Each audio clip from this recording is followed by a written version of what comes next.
Hello, good morning. Samahan niyo ko sa una kong vlog. Aga na naman kaming gumising ngayon. Ayan ako. Susubukan ko nga mag-voice over. Madilim pa nga ay bumiyahe na kami ni Glay sa Elma para pumunta sa Taluong. Naimbitahan kasi kami na magpa-exam ng National Achievement Test for Grade 12. Pero dahil hindi pa kami kumakain, ay bumili muna kami ng pandesal. Masarap nga ang kanilang pagkakaluto.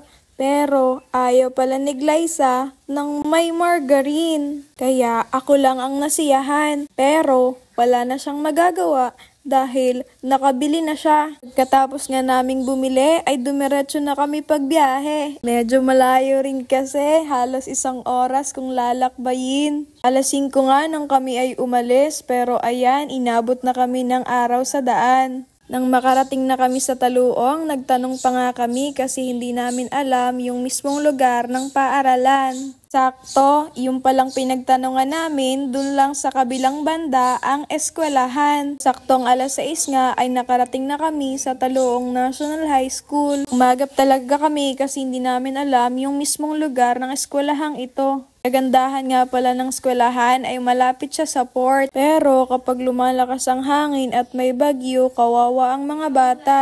Pinapasok na nga kami sa kanilang office. Napakaganda dito at napakatahimik din. Syempre dahil bumiyahe kami, nagsuklay muna. Hinayinan nga nila kami ng putong bigas at kutsinta. Natikman nyo na ba to? Kung hindi pa, tikman nyo na. Bagay na bagay nga sa kape, lalo na paglalagyan niyang kinayod na niyo. Pagkatapos nga namin magpa-exam ay pinakain na kami. Pasensya, hindi ko na na-video. Natapos ang tanghali at kailangan na rin naming bumalik sa aming bahay para makapagpahinga dahil may second day pa. Salamat nga pala sa pagsama. Bukas ulit. Paalam!